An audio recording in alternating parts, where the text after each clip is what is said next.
मेरा नाम अभिषेक श्रीवास्तव है। आप देख रहे हैं द न्यूज लुक। बिहार में जिस तरह से कोरोना के मामले बढ़ रहे हैं, सरकार भी इसको लेकर चिंतित है। चिंता इतना हो गया कि बिहार में कई गाइडलाइन जारी किए गए, जिसमें एक गाइडलाइन ये भी था कि 5 अप्रैल से लेकर 11 अप्रैल तक तमाम कॉलेज और स्कूल बंद रहेंगे।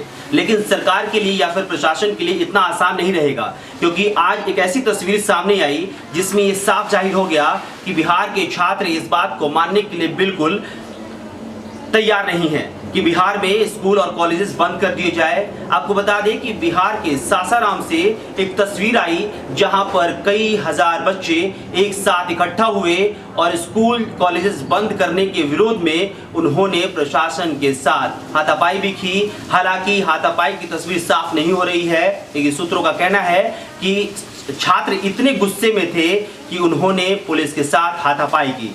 लेकिन देखने वाली बात यह होगी कि आखिरकार जब छात्र इस तरह के चीजें करते हैं कि पुलिस जो स्कूल है और कॉलेजेस है उनको बंद ना किया जाए, तो सरकार क्या एक्शन लेती है। आपको बता दें कि सासाराम में जो समाहरणालय है वहां भी छात्र इकट्ठा होके गेट पे एकत्रित होके इस बात की मांग कर रहे थे कि स्कूल और कॉलेजेस बंद ना किए जाए, जो कोचिंग संस्थानें चलती हैं वो बंद ना किए जाए, यानी कि शैक्षणिक संस्थान बंद ना किया जाए। साफ तौर पे जो छात्र की मांग है वो ये है कि जो शैक्षिक संस्थान है उसको बंद किए जा रहे हैं, ये बिल्कुल गलत है और छात्रों के हित में नहीं है। इससे पहले आपको कुछ और बताऊं, सबसे पहले ये वीडियो देखिए जो सासाराम से निकलकर सामने आया है।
तो आपने देखा कि किस तरह से हजारों की संख्या में छात्र सड़क पे हैं और लगातार इस बात की गुहार कह सकते हैं सरकार से, वो कुछ तरीका कुछ भी है लेकिन एक गुहार ही कहेंगे कि छात्र इससे काफी चिंतित हैं कि जो शैक्षिक संस्थान हैं वो फिर से बंद किए जा रहे हैं। कोरोना के कारण पूरे साल छात्रों का बर्बाद रहा, यानी कि उन्होंने वो पढ़ाई नहीं कर सके और ऑनलाइन एजुकेशन में कितना हम सक्षम हैं इससे कोई भी इनकार नहीं कर सकता है कि ऑनलाइन क्लासेस जो हुई उसमें बड़ी एक संख्या है जो कि शिक्षा से अछूत रह गई, यानी कि बहुत सारे बच्चे शिक्षा ग्रहण नहीं कर पाए और इसी के लिए जो बच्चे ऑनलाइन शिक्षा ग्रहण में असमर्थ हैं या फिर समझने में असमर्थ हैं, उन लोगों के लिए ऑफलाइन क्लासेस बेहद महत्वपूर्ण हो जाता है। और जब सरकार इस तरह के फैसले लेती है उसके बाद छात्र अगर सड़क पर उतरते हैं तो वाकई प्रशासन के लिए बहुत मुश्किल है कि गाइडलाइन को पालन कराया जा सके। हालांकि ये देखना होगा कि आखिरकार इसके बाद सरकार क्या कुछ एक्शन लेती है। जो प्रशासन है सासाराम के वहाँ के प्रशासन, वहाँ के डिस्ट्रिक्ट मजिस्ट्रेट क्या कुछ फैसला लेते हैं। हालांकि डिस्ट्रिक्ट मजिस्ट्रेट के फैसला लेने से कुछ नहीं होगा जब तक आला कमान यानी कि बिहार के आला कमान जब तक कोई फैसला नहीं लेते हैं तब तक ये साफ तौर पे कहना बहुत मुश्किल है कि छात्रों के लिए फिर से शैक्षिक संस्थान खोल दिए जाएंगे। आपको बता दें कि शैक्षिक संस्थान बंद करने का कारण ये था कि पटना में एक ही दिन 40 बच्चे कोरोना पॉजिटिव पाए गए और कई जगह बच्चे कोरोना पॉजिटिव पाए जा रहे हैं, जिसकी वजह से शैक्षिक संस्थानों को बंद किया गया। ताजा मामला ये है कि पिछले 24 घंटे में 935 कोरोना के मामले सामने आए हैं। इसको लेकर लगातार इस बात की चर्चा भी है कि आखिरकार जो कोरोना के मामले बढ़ रहे हैं उनको रोकने के लिए उसमें रोकथाम लगाने के लिए आखिरकार क्या किया जाए, और सरकार उसी के तर्ज पे एक कदम उठाई थी जो था बिहार में शैक्षिक संस्थानों को बंद करना।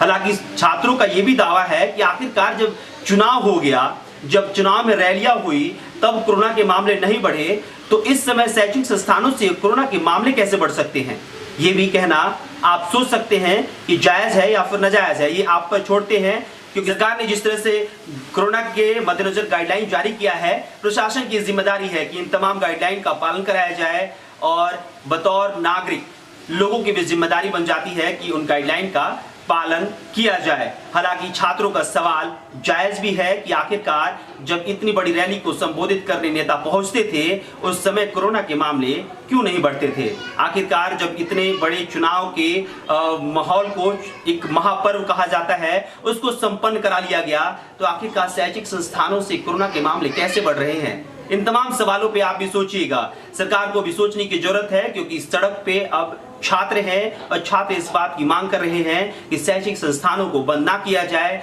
शैक्षिक संस्थानों को खोल के रखा जाए ताकि छात्रों का भविष्य बच पाए। लगातार इससे जुड़ी जो भी खबरें हमारे पास आएंगी आप तक लेकर सबसे पहले हम पहुंचेंगे। फिलहाल इस खबर में इतना ही। यूट्यूब चैनल पर देख रहे हैं, चैनल को सब्सक्राइब कर लीजिए। फेसबुक पेज पर देख रहे हैं तो पेज को लाइक कर लीजिए। शुक्रिया।